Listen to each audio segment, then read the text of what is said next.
Welcome to Adjusted Reality, a podcast series trusted by the adjusted and brought to you by the Foundation for Chiropractic Progress, where we learn from athletes, celebrities, influencers, and healthcare professionals about how to optimize health in a fun, relatable way.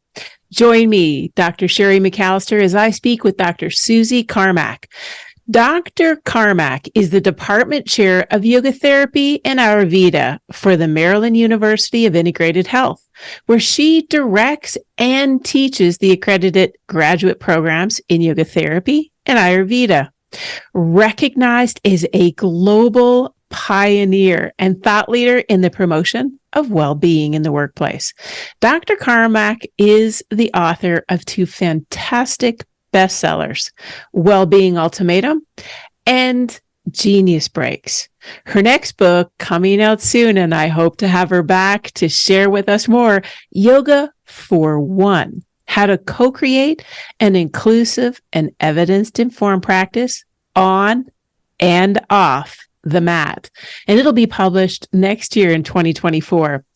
Dr. Carmack maintains a private practice in yoga therapy and yoga professional education through her company, Yoga Med Co., and lectures internationally. So I feel extremely proud to bring on Dr. Suzie Carmack. Welcome to the show. Well, I couldn't be more proud to be here with you, Dr. McAllister. I want to clarify, it's a PhD going on. I know we have a big health audience happening, so let's quantify, but let me say thank you so much for all you do to help those who are getting health out there and wellness out there to also be healthy and well. And it's an honor to be here. So thanks for this. My pleasure. I knew as soon as I met you, we were together at a conference, and there was an energy that I knew I absolutely had to have you on this podcast because our listeners want the best information. And I will tell you this, working with this audience and hearing the feedback that we get, one of the first things is bring guests on that change my reality. And that is, in fact, to listeners today, what we're going to do. So we're going to jump right in. This to me is like, for my audience, is like going to a buffet and saying, I want you to have a taste of everything in one bite. That's what's going to happen today, ladies and gentlemen, is you're going to get two books and they're going to be smashed together. But trust me, I'm going to take you on a journey because Dr. Carmack has done a fabulous job of really integrating her first book right into the second book. So we're going to start with the first book. And that first book that we had talked about was the Wellbeing Ultimatum. But I'm actually going to flip it upside down here for just a minute, because for our audience that are listening, I want you to get the Genius Breaks first. So that's her second book. I apologize, is going back. We're going to go to Genius Breaks because the going back to the Wellbeing Ultimatum has a lot of teeth into it. So let's start with Genius Breaks. Simply put, what is a Genius Break? Well, thank you. And I will say that I often think that I wrote the books backwards as far as when I hoped folks would find them. So I think we're in great space here, and you didn't know that, but there it is. So Genius Breaks, I want to be honoring of so many folks in the integrative health space, the yoga therapy space specifically, that in that world, we would call Genius Breaks a sadhana, sadhana. And so the concept of sadhana is not something I generated, created, etc. It's bringing that forward in a way that people can connect to in their busy lives and making it, we'll say, translatable and adapted, aligned, adjusted to where they are, right? So there's a couple pieces there, so I'll do my best to summarize. But essentially, we're starting with the assumption that everyone has a genius within them. also not an idea that I have necessarily come up with. I learned this, I remember years ago in a female entrepreneur mastermind. The whole idea of the business development was to think about what you're a genius at and then think about how you want to bring that forward to generate value through your business. So again, bringing different ideas together that have been around, but making them practical. And so if we each of us have a genius within, and I'm not talking about intellect, although I know you have a very smart audience. I'm talking about that creative life force energy that's really found in our DNA that makes us unique, weird, and yes, wonderful. Yogis would think of this as also connected to our dharma, our purpose, our calling. And so as we get to our deeper truth, we are able to really see where we are and are not aligned. And it helps us to have that internal navigation system. So if we call it a genius break, we're starting with a pretty big assumption here, or at least invitation, that let's take a pause during the day to get back to that, to get into that, to drop into that, that's deep within us. And we often say things like, I knew in my gut that this was right, or I could feel it if this wasn't. And there's a piece of that inner knowing that comes with it. So as a yoga teacher and yoga therapist, I like to think of what yoga really being about is giving folks the opportunity to come into that space within themselves and not have to go it alone. It's tricky because it's their space, not mine. But how can I support them and be their companion as they find that space? And so I wrote the book because I wanted to share that the process, not necessarily the specific directions, but the process is something we all can tap into. And it's something that we think about even in the delivery of a yoga therapy or yoga class session, which are two different things. So I'll be careful there. But the concept really is, let's take pause during the day to not only be mindful of what's happening, but to connect back into what's deep and meaningful for us. And the practices we can do to get there is what the methodology that I'm also promoting in the book and advocating for, which are the things we've heard of, right? Daily movement, mindfulness, and meaning as the third M. So that's the technical summary of a genius break is that it's mindfulness, movement, and meaning. But, coming out myself in the kind of bigger purpose of the book and why I chose to pull over and write it is to help folks to connect to that meaning they have within themselves and to listen to the wisdom that's there already there.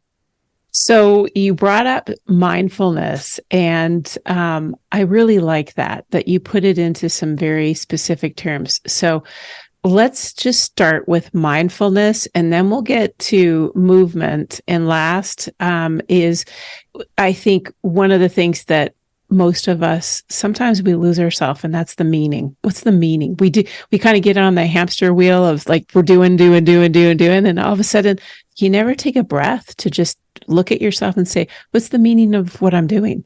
So start with mindfulness. We'll go into movement, and then we'll finish with meaning. Absolutely. And I'm part of my training in addition to yoga is in health communication. So I'm really fascinated with how we communicate about ideas. And I'm the first to say that as with anything, not every message resonates for every person. But I know that for myself, I like it when things are simple and sweet and easy to remember. So there's a very specific intention to have this almost corny alliteration, mindfulness, movement, and meaning, because I want folks to remember that. Whether or not they call it a genius break moving forward is totally fine with me. So in the mindfulness space, I invite folks to think about what mindfulness is for them. And I'll also say that I really appreciate so many other mindfulness scholars and advocates who have different thoughts on what it is. There's actually some cool disagreement with folks thinking it's different things. I appreciate Langner's definition, which is essentially that mindfulness is anything that's not mindless. And so it's this space of I can be practicing mindfulness, even in this moment talking with you, which I'm trying my best and still in my enthusiasm, trying to stay grounded, right? I can be mindful going on a walk with a friend and noticing the moment, even as we're in it together. And yes, we can be mindful with what we might think of as traditional practices, breath practices, candle gazing, mudras, which are hand gestures, and in yoga therapy and yoga teaching, we have an amazing lineage of tools that we can offer to people that may work especially for them.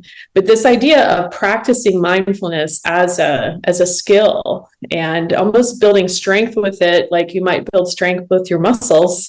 Part of it is exercising that ability in the ways that make sense for you and that feel right to you.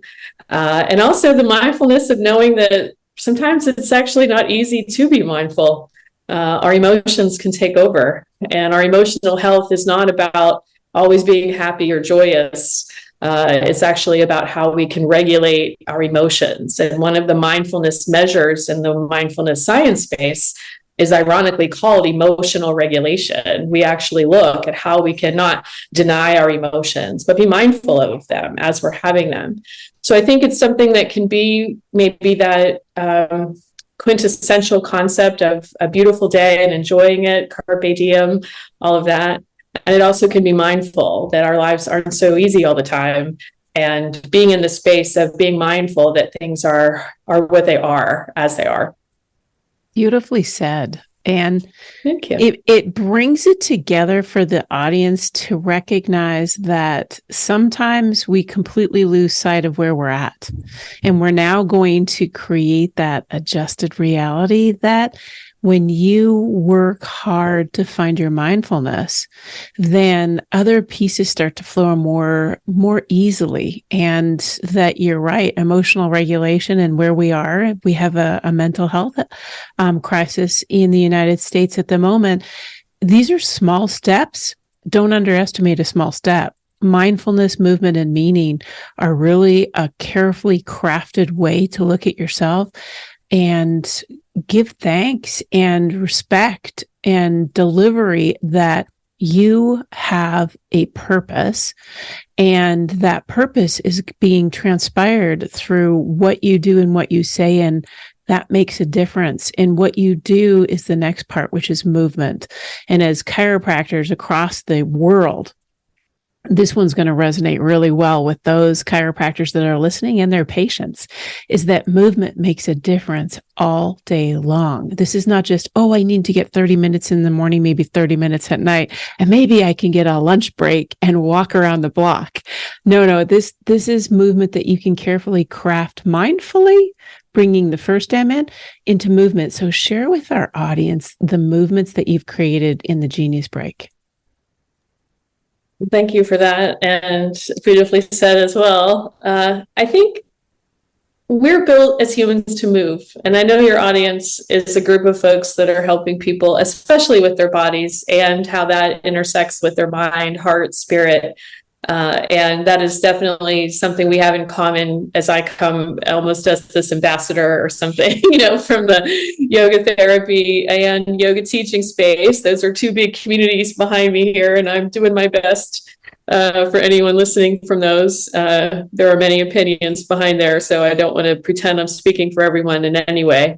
But I will say that we are built as humans to move. And I've always personally been fascinated with the way we even use the movement narrative and the way we talk about our lives. We say things like, I feel stuck in this situation, or I have to stand my ground, when we're not feeling a sense of moving forward. And we even say when we're ready to move on, right, in a good way, or moving away from something we don't like, or moving into something that's, asking us, inviting us to take a next step, a new reality, then we even use those terms. And so I'll be careful. I could talk for an hour on that alone, but I've always been really curious about how there's that metaphor for movement. So when I hear the word movement, I'm picking up all these different kind of frequencies for it in terms of what it really means, and bringing it back to the very specifics. I came into this space of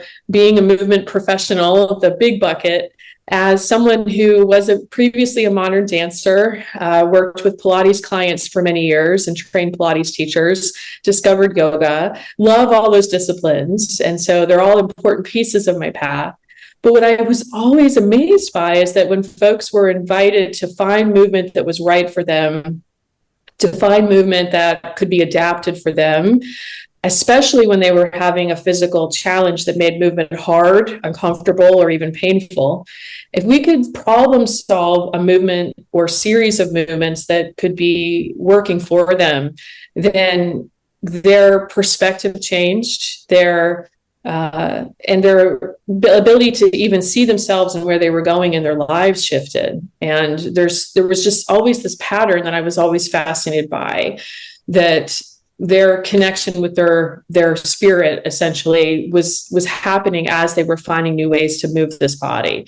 So, but drilling it down, I also, in the early 2000s, I found myself working with clients one-on-one in the Washington, D.C. and Virginia area. And because of that geographic area, I had a lot of clients that were working in some really powerful spaces in government and industry, and they needed someone to help them with the big weight of the world they were literally carrying on their shoulders. And so working with them, their lives were busy. I was a busy mom with young children at the time. And so I started giving them homework in between our sessions, something that now yoga therapists all do. Not that I invented it, but it's something that yoga therapists do too, to recognize. But basically finding ways that they could move during the day in between our sessions, because what I found is that some of the challenges that we were seeing presented in their sessions with me for movement-based work actually could be addressed by simply changing the way they were going about their day, functional movement, posture, all those things that your audience knows a lot about. So how to sell that to them now and to invite them to move, when, remember, this is so old, long ago, right? This was before stability balls were big in the office. This was, can't tell you how many senior folks would look at me and say, senior leaders that is, and say, I can't do this. My team will think I'm weird. And I was, I continued to not be afraid to speak up, and I just laughed and said, well, then make them do it. You're the boss, and we just kind of joked about it. Right. And awkward laugh, and then they actually thought, you're actually right. We should do this. So then I started going to different organizations, and suddenly this was the thing I was championing. Fast forward, by 2013, I was standing in front of the team of the World Health Organization, teaching them how to bring movement into their team. Not something I saw coming, not something I planned on. So this advocacy work happened by accident. I want to kind of, make sure I call that out. But essentially, it boiled down, the more that I went out there, the more I saw people pushing back to me respectfully on, can't do that. For example, I'm wearing really nice clothes. How am I going to move during the day? Can't do that. Team's going to think I'm weird. Can't do that. Have too much going on. Too busy. Can't do that. Don't want to sweat. I mean, these seem like so simple, but those are the showstoppers. Those are the behavioral barriers. And so little by little, I started thinking of ways we could address it. And in the book, I really boiled down a part of that, which I call the mindful movement vitamin. And so the idea then is to say, okay, I get it. You have so much happening. Fair enough. Guess what? Me too. And let's address our movement in the day, just like we hopefully think about our nutrition when we're on point. We try to make sure we have our macros, micros, et cetera. We make sure we're having vegetables as much as we're having, protein, all of that good stuff, right? And pardon me to the nutrition folks out there. I know there's much more to it, but this idea of making sure that we have our daily requirement, our daily need, to think of movement as something about that. And so in the book, I go through the mindful movement vitamin. Short and sweet, I can share it here briefly, and folks are more than welcome to learn more about it. But your elbows and your knees move in two directions. They are hinge joints. When you do your bicep curls or your squats, you're moving your elbows and knees in two. Your spine moves in four directions, generally. It combines other movements, but for simplicity for the general population, it's moving from neutral spine in a long axial elongation as a preparation, from into flexion, forward, extension, backward, rotation, and side bending or lateral flexion. So teaching folks in the public who don't have the background we have in anatomical structure that, guess what, if we're sitting all day forward, we are missing out on those other three joint actions. That already seems to really be received well and appreciated. And then the hips move generally in six directions. If we don't count circumduction, I like to think of that as a combination. We flex and open, flexion, extension. We turn out and turn in, and we go sideways, right? And you all know the anatomical terms for that. The shoulders do the same of those six, plus they open up and give a hug, 8. And then 10 is the last piece of the 2, 4, 6, 8, 10. I teach them that cheer as to be lighthearted about it. And if we can find 10 minutes during the day to move, whether it's 10 minutes in one bout, one session, one moment, or we can break it up into little mini pieces, then basically built in our movement requirement for the day. We know that it's not necessarily a physical activity guideline yet, but we do know that 10 minutes of movement can change our mood. And while it won't make some of the cardiovascular and other physiologic improvements that we know happen when we hit 20-minute and even 40-minute thresholds for more bona fide exercise activity, we do know that 10 minutes can change our mood. And that's a different way of saying it can help us to manage stress. So teaching folks to pull over, take some time to be mindful of how their body's moving, and to make a point to move their body in these ways, in the practices or styles or modalities that work for them, the pool, the Pilates machine, the yoga mat, the walk, even stopping to do a little movement in between, as my neighbors often see me doing odd things at corners, right? We have to be willing to be a little weird, because the trends of us not moving enough need a solution. And if we keep doing the same thing, that's not going to work. So maybe more than you bargained for on the answer, but there's a lot to it. I think equipping people with the understanding of what their personal checklist is really what it's about. And then encouraging them to not be afraid to push past those things that so easily get in the way. I not warn them that we're eating a buffet in a bite. Okay. I already warned them, and they're picking up the pace. They're picking up the pace. 2, 4, 6, 8. Who do we appreciate? Yes, this exactly. Is the reality that having Dr. Suzie Carmack here with us today is all about. It's inspirational. It's elevational. We're trying to move you literally and figuratively to the next piece. We're talking about the 3 pieces of why she made the genius break. We're talking about mindfulness. We moved into movement. We're going to go deep now into meaning. So take the meaning portion to our audience.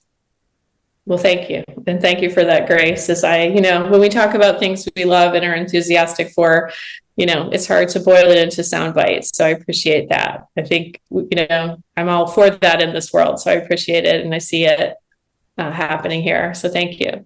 I think the meaning comes in when we think about how we, all day long, we're non-verbally gesturing. Like even right now, you can't see my hands, but I'm going like this. What am I trying to do? My body's literally saying, I'm trying to generate this idea. I'm trying to generate this response to you, right?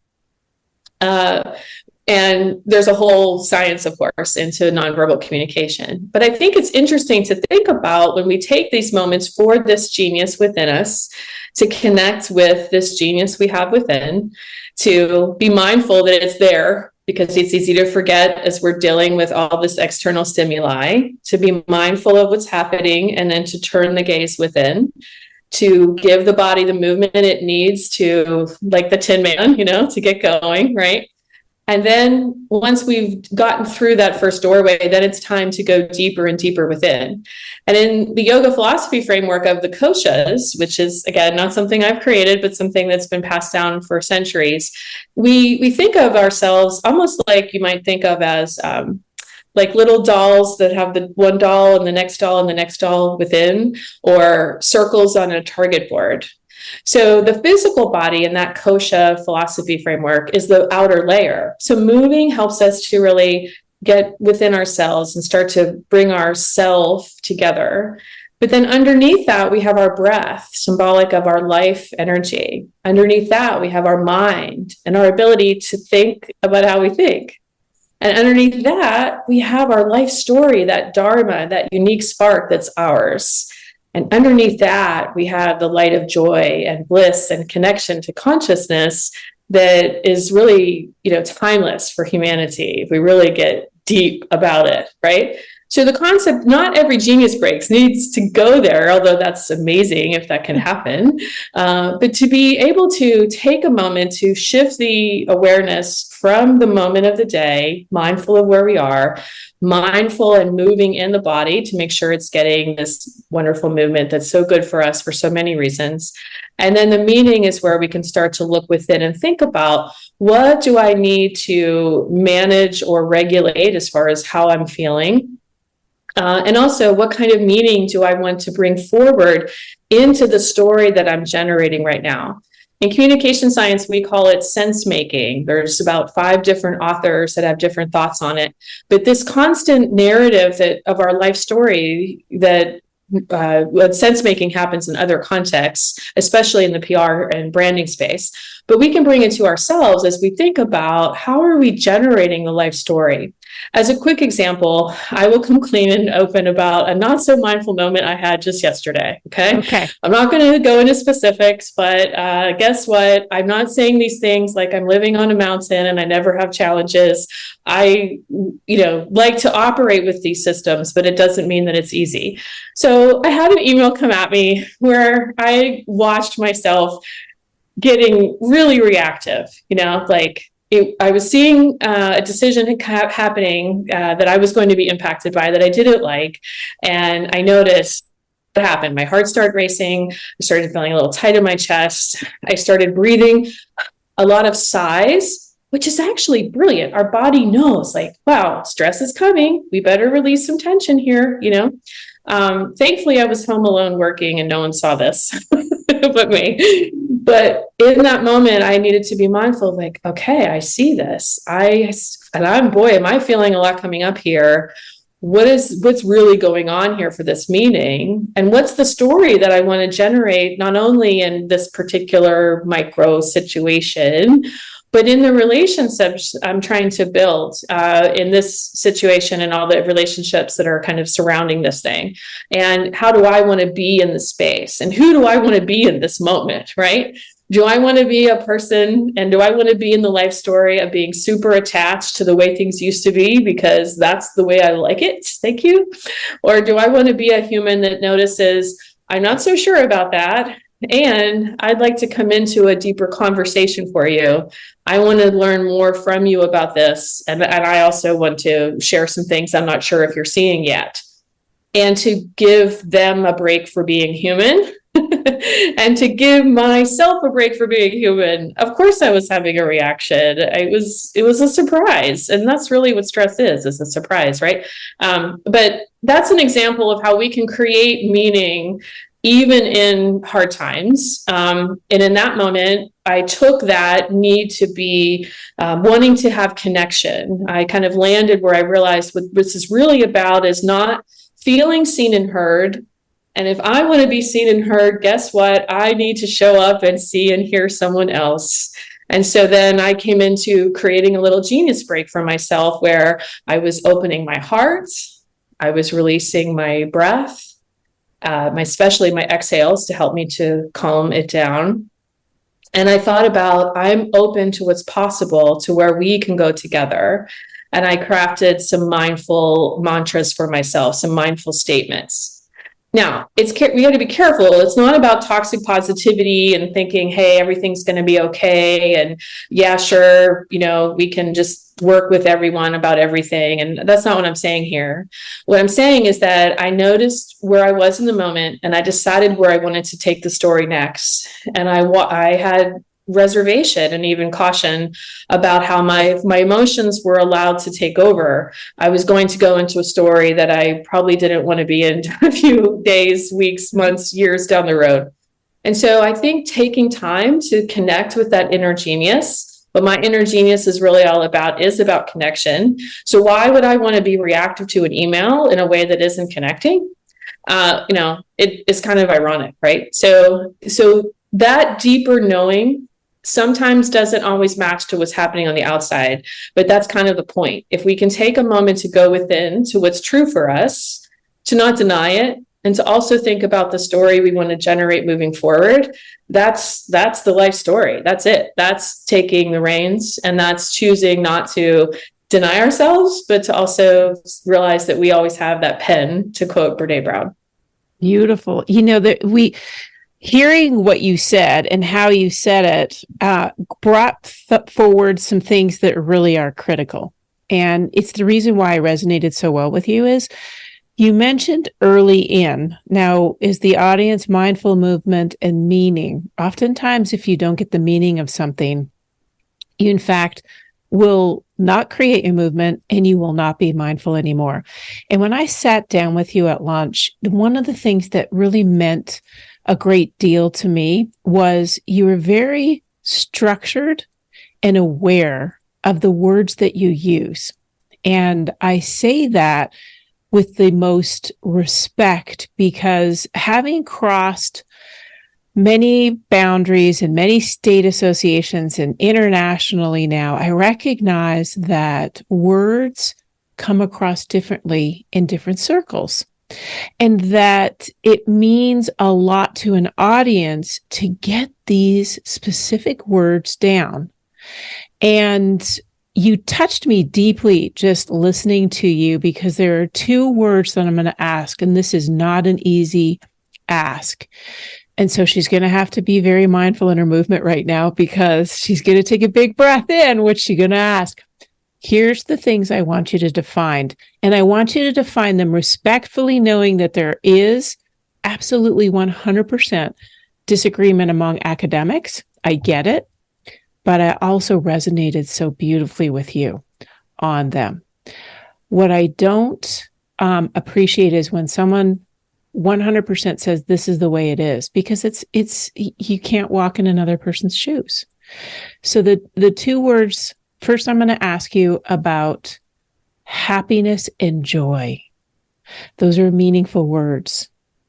And then I'm going to ask you about well-being and wellness. And if you're just listening, I could tell you right now, there's like a euphoric smile happening with Dr. Carmack right now because she knows the worlds we've walked in. But I want the audience to have the Suzie version of these words because they moved me, and just know that there's academic disagreement, but I want Suzie to come through on these words. Start with happiness and joy. They're different. Thank you. Thank you for acknowledging so much and also for your ability to see, which is profound. So thank you. So in my efforts to be short and sweet, I'll start small and then I'll expand with a fun little story. If happiness and joy were personified and they met in the back alley, my money's on joy all day long. Not that I'm about people fighting, so I'm not sure that was the best analogy, but hang in here with me. I am the antithesis of happiness and joy, right? Yeah. I'm from Pittsburgh, PA. Like I am not, again, I could not come from, I come from a family that we tell the real deal. Okay. So joy doesn't need a reason. Like joy is joy. And when we study it and when there's actually few measures on it, the one thing that scholars who do have different thoughts on it, including me, will come at is it is ephemeral. It is hard to catch and sometimes easy to find when we drop within ourselves, and it doesn't need a reason. It doesn't need an excuse. And it is surprising. It can happen, those moments when we're trying to be serious and pay attention in a maybe sacred place, and all of a sudden you want to giggle. Okay. So it can show up like that, almost like a jerk in a good way.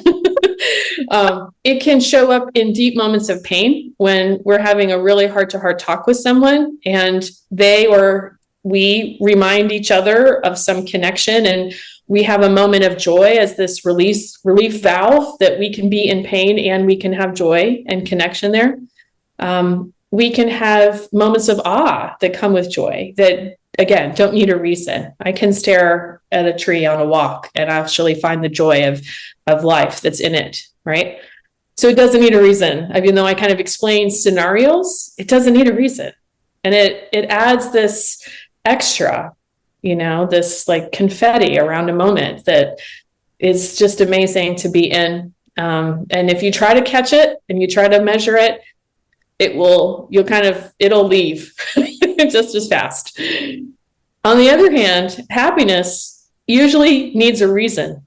And most of the measures of happiness are about what we're happy about or because of. One measure is, how are you? Are you happy with where your life is going?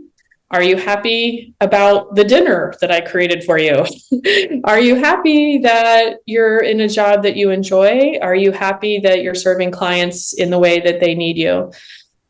You get the idea. But there's usually an excuse or a reason that's wrapped up in it. And there's also this almost time delay that can easily get into, I'll be happy when I finish that work deliverable. I'll be happy when I get to that. I'll be happy when this is out of the way. And so there's usually a freedom delay. There's a time delay. And so I think joy is more connected with freedom.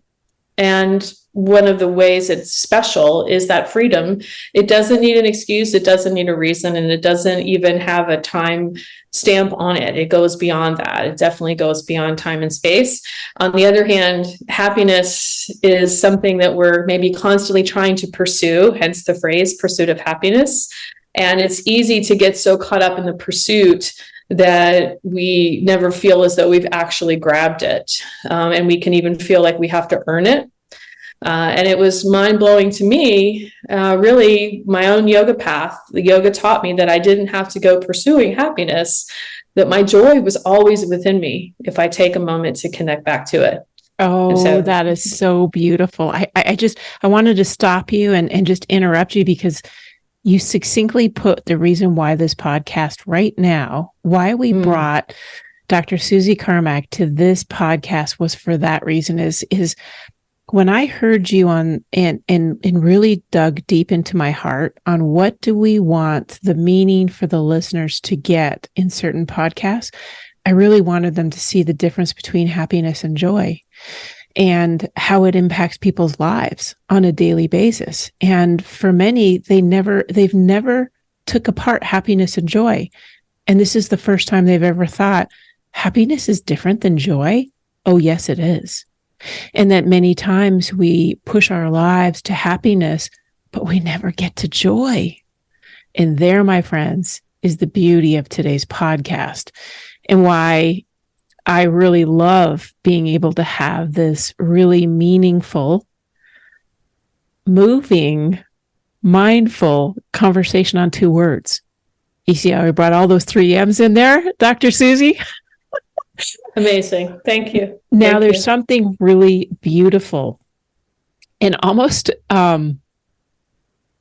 epic in that I picked up that you did write these books backwards because now I'm going to go backwards to really talk about what is the difference when you wrote the Well-Being Ultimatum, which was pretty amazing. And listen, I'm going on a trip in less than an hour and a half, and I'm taking both these books with me. Why?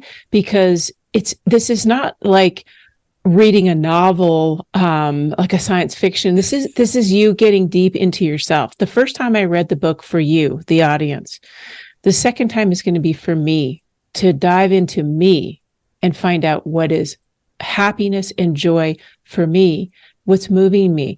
Now, well-being and wellness are so easily interchanged.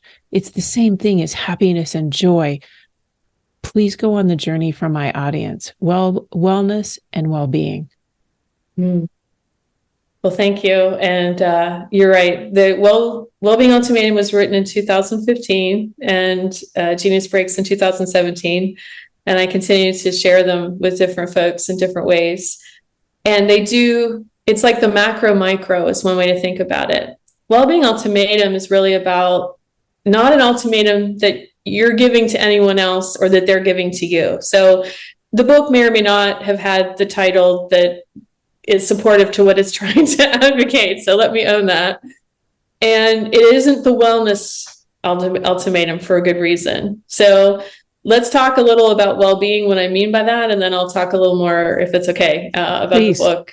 And I love the question, so thank you.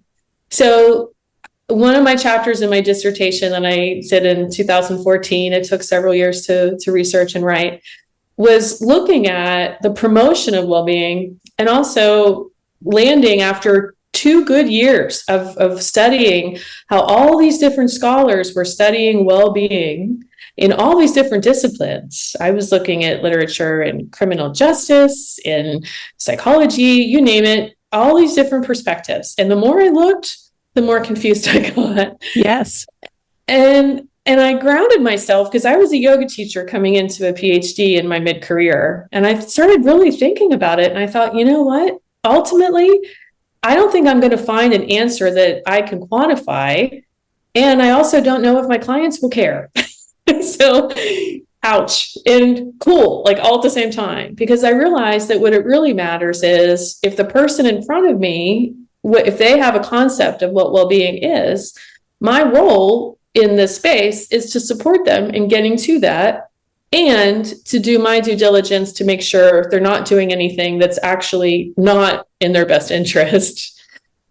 For example, people who are challenged with misuse of substances, which we try not to use the word addiction to be respectful here, okay? They can be happy when they're misusing something because it's actually bringing well-being to them. It's solving their stress problem, but it's not in their best interest over time, that misuse.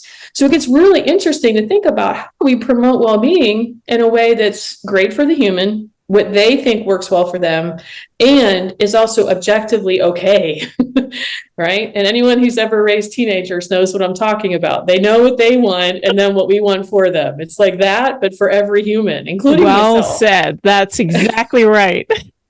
Yeah. So wellness, and I'll kind of give you my quick definitions, personal, owning bias completely. Here we go.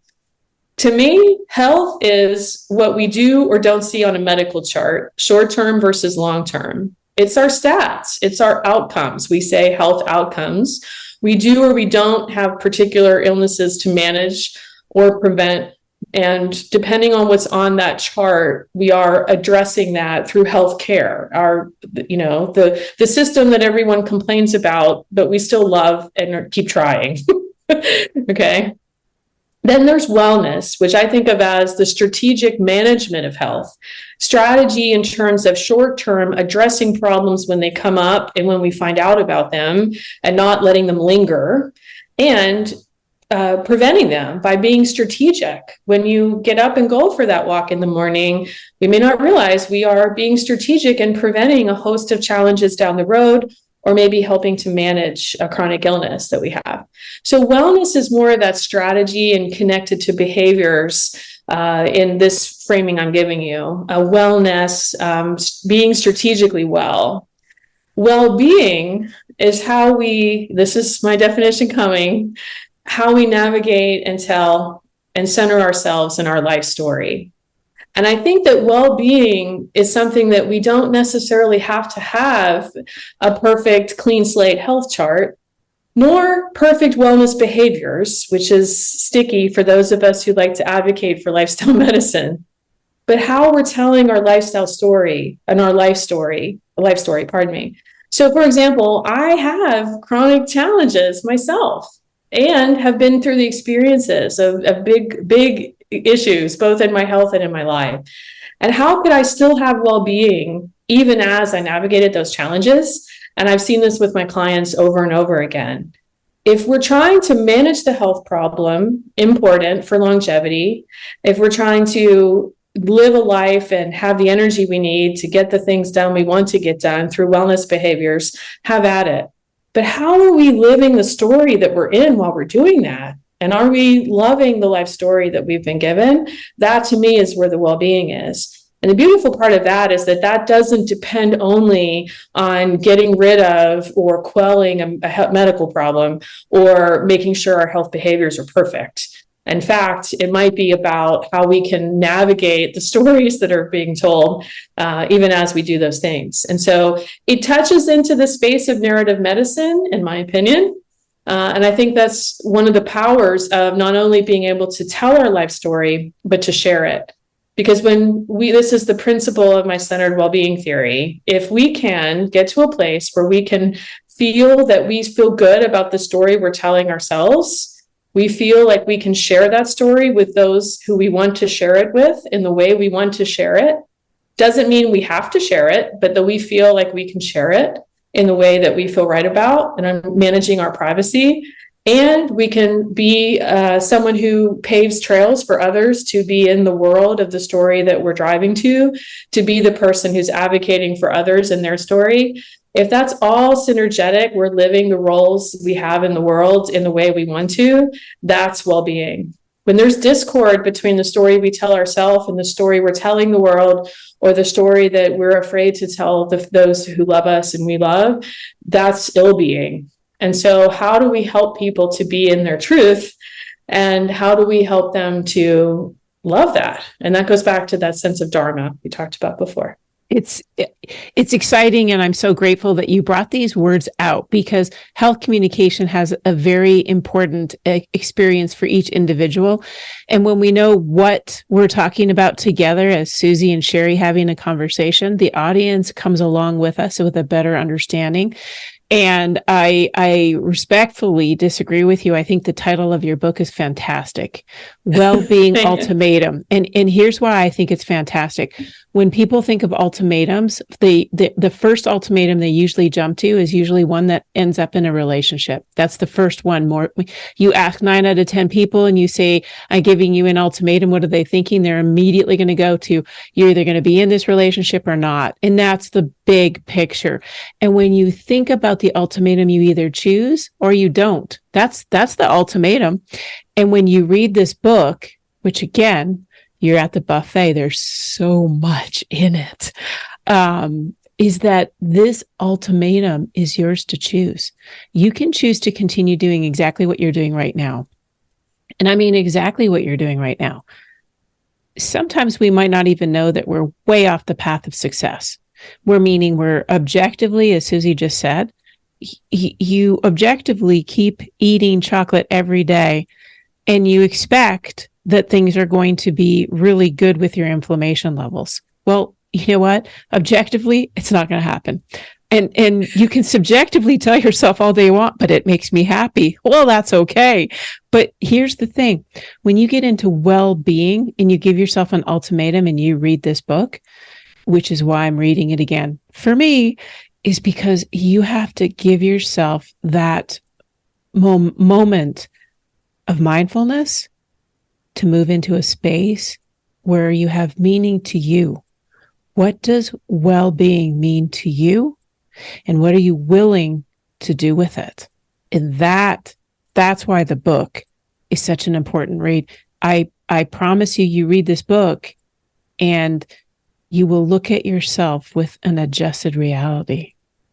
Now, there's not a lot of time that I have with her, so let's just jump. We're going to jump into something really important. The first thing you're going to hear in the well-being ultimatum is this thing called a superhero, which I love because I knew as soon as I met Suzie, she's a superhero. So I'm going to ask her to tell us what a superhero is And just like you learned about the 3 M's, the magic, well, maybe there's four M's, the magic of mindfulness, movement, and meaning. Now we're going to go into the superpowers of self-care, social support, and services. So, Suzie, take it away. What is a superhero? Why does it matter? And what are the things these superheroes need to do? Well, thank you. The well-being ultimatum, you nailed it there. So thank you for seeing the truth there in the title, is that the ultimatum we make is with ourselves, that we come to a place where we realize our well-being matters, and it's up to us to own what we think it is and to also go about caring for it and really dancing with it, and knowing it's going to change and shift over time, because it's how we are being well as we navigate this life story. And the plot twists of our lives will keep coming. So in the book is meant to address, either prevent or help manage burnout. And I know that's a whole other talk in its own right, and something we've talked about a lot, especially in recent years. And there's a lot of different ways that burnout shows up. But I wrote the book because I was burned out in loving what I do. And that's how I came to the realization that I was the narrative or the metaphor of operating like a superhero. Now, I want to be careful. I don't think of myself as a hero, and I don't know many superheroes that do either. Most people who are heroes would never call themselves one. So I want to call that out and say, not what I mean. A superhero, in the comics and in the movies, is someone who can do amazing things, has a superpower, goes and calls and addresses the call to action morning, noon, and night.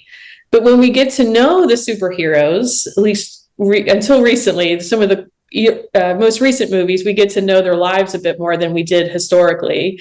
But we don't see them having to, feed kids dinner, or having to, get some sleep so they're not exhausted the next morning. We don't see them in the human performance things that we need to do with lifestyle medicine.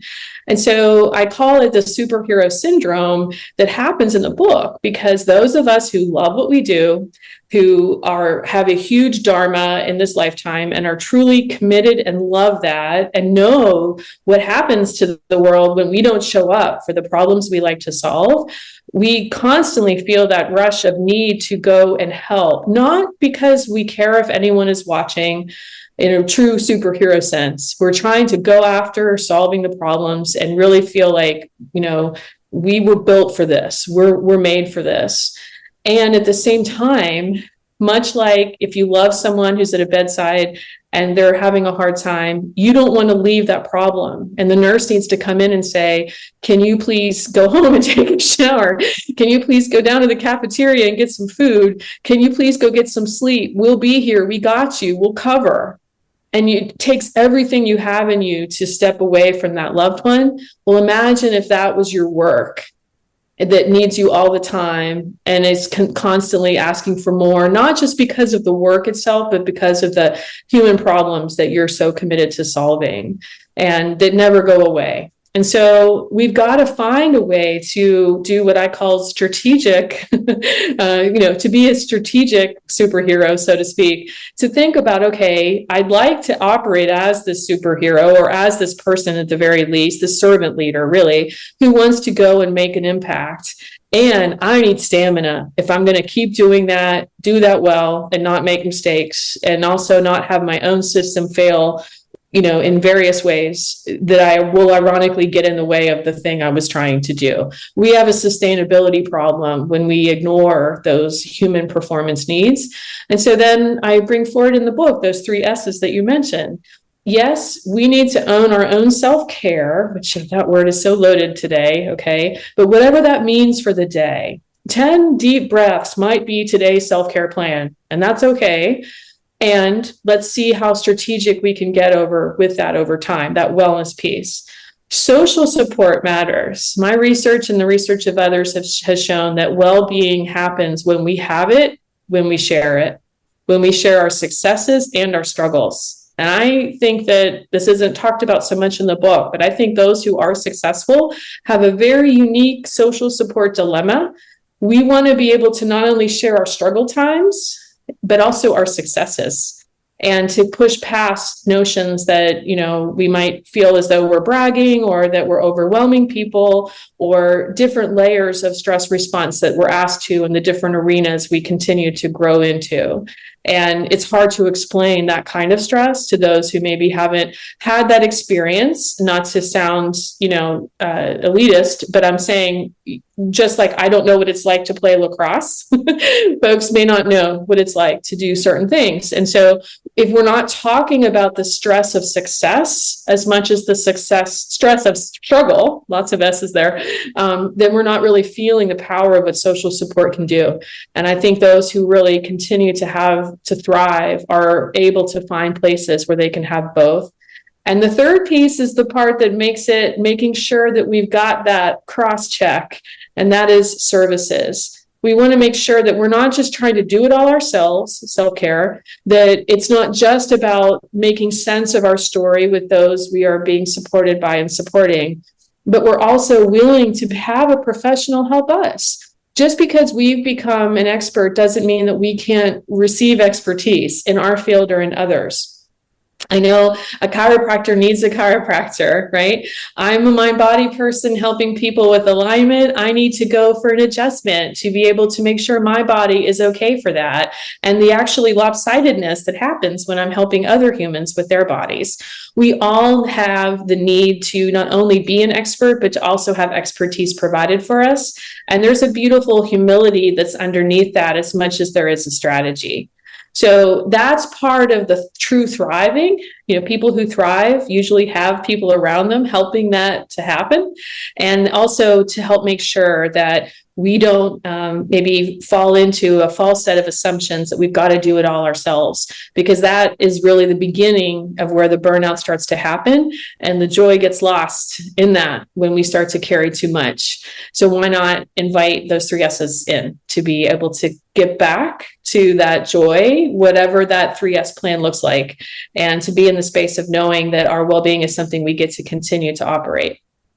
It stopped me in my tracks thinking through even just yesterday, because I was reviewing the book and I was thinking to myself, what's my self-care plan in the long term? And does it really make a difference? And I say this with all authenticity to the audience listening today. Does it really make a difference when you put off your bike ride because you absolutely love bike riding, but you think you're going to be better prepared for that meeting? And when I read the pieces in the book where I thought to myself, in the long run, I'm hurting myself. And I would work 24/7 at what I do because I love it. I love it. And I know many of you out there love your job. And if you don't, time to pick up this book again. You can either love it or hate it. Doesn't matter. Pick up the book, because what you're going to find is if you love it, you need to balance it. And you said some really impressive things that I've not heard anybody say about, if you're super succeeding, you want to share your successes. And then you get to a point where it's like, do you lose people when you're succeeding that well? Because you want people to be with you in your social support. But going back to that is the reason the ultimatum is so important is you have a longevity factor. And we have put so much into today that perhaps offline, I might actually try to get her back with us so we can go over more of what this ultimatum looks like. But being with her and having you hear these magic words that you're important, that your self-care is important, that you need social support and you need the services that surround it, is really the critical piece.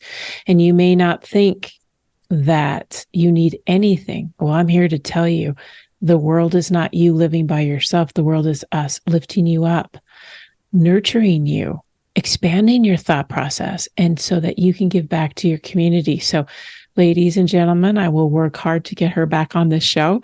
However, to wrap this segment up, I'm going to ask her 3 mindful opportunities today that you, the audience, can do right now to improve your well-being. And once she shares this, embrace it and take it with you throughout the rest of the day, because today's the day you make the change that's right for you. We love that you come to Adjusted Reality. I want to share that love with you by the gift of Dr. Suzie Carmack giving you 3 mindful opportunities. Thank you. First, take a moment to be with yourself and to have a conversation and to check in with how you're really doing and to ask yourself a powerful question. If you had a magic wand and you could improve your well-being in any possible way, how would you use it?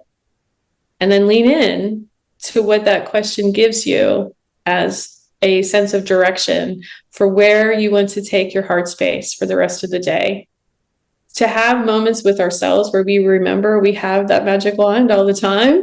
It may not show up immediately in terms of the way our lives change, but that we have the ability to lean into the direction we want to take ourselves will shift a lot.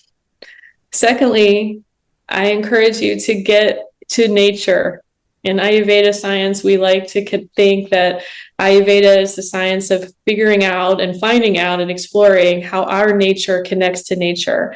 We ourselves are the cosmos, as Sagan once said, or something along those lines. And so if you can find a way to ground yourself in nature, yes, take off your shoes and touch some grass, or go outside for a walk, or even get some fresh air through a window if that's what's available to you, to remember that we are part of something so much bigger, and how that nature is within us and we are part of it too, will help you to have a bit of a connection to something bigger than ourselves. And third, I invite you to make a point to reach out to someone that you care for, or maybe even someone that is challenging to you, and to thank them for the chance to interact with them, to thank them for being on your path, and to have a meaningful conversation with them that's not just about what we have to get done today, but actually to have a deeper frequency for that conversation, and to thank them for bringing forward new insights you didn't see coming to that person that might be challenging, or to thank them for sharing your life story with you because they matter to you. To make a point to say the things that we often leave unsaid. I hope that was helpful. That was beautiful. And I'm going to start right now with my homework for you is thank you. Thank you, Dr. Suzie Carmack, for bringing your wisdom, the resources, and the opportunities for us to stretch a little today. And I think our audience got a mouthful, if we use that buffet again, of great next steps in their life. We appreciate you. We're grateful that you joined this podcast. And for many out there, the books are called The Wellbeing Ultimatum, as well as The Genius Break. Thank you so much, Dr. Suzie Carmack, for being with us today. And thank you so much for all you do for this community. I'm not surprised at how it's grown because you're coming in with that love that you mentioned. And what a gift that I got to be here with you and your listeners today. Thank you. Thank you for tuning in to Adjusted Reality as we spoke to Dr. Suzie Carmack about her latest books, Wellness Ultimatum and Genius Breaks, and the importance of optimizing your workday performance and well-being. Listen, she gave you 3 pieces of homework, and I sincerely hope that you do it. I'm going to do it. Start with that magic wand. What is it, if you had that magic wand in your hand right now, what is it that you would actually change?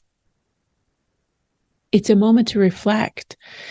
Each and every one of us has a place in our life that really could be maybe either sanded down or painted over. I'm not sure which one it'll be for you, but think about what it's going to be, because you set the seeds of motivation and intention when you do that. The second one, nature.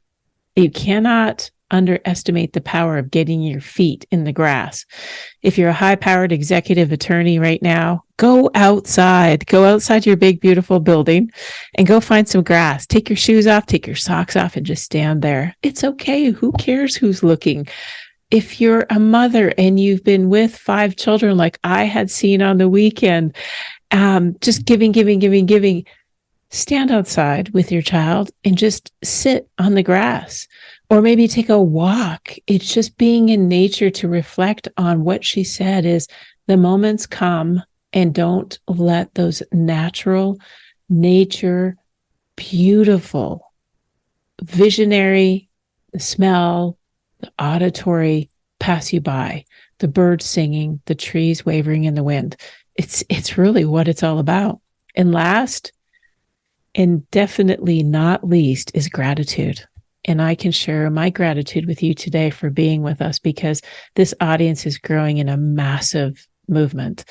And it's because of the incredible guests that we have, and that you show up and you support us. And if you'd kindly rate and review us, that's how we get better. That's how we move forward. And that's why our podcast is now in the top 25% of all podcasts across the world. And that is because of you. So once again, I'm going to thank you for joining us, and thank the Foundation for Chiropractic Progress for hosting this. As you know, I want to give back. So a special gift for listening today, you visit f4cp.org/health, and you will get a copy of the Mind, Body, Spirit ebook. And that, of course, focuses on many ways to optimize your health and the ones you love without the use of drugs or surgery. We always want you to share this podcast with your friends and family. And if you're feeling so inspired to learn about chiropractic, or maybe you'd like to find a doctor of chiropractic today to help you with the services that you need for your well-being, well, jump into f4cp.org/find a doctor. We appreciate your support, and we absolutely look forward to you joining us again very soon.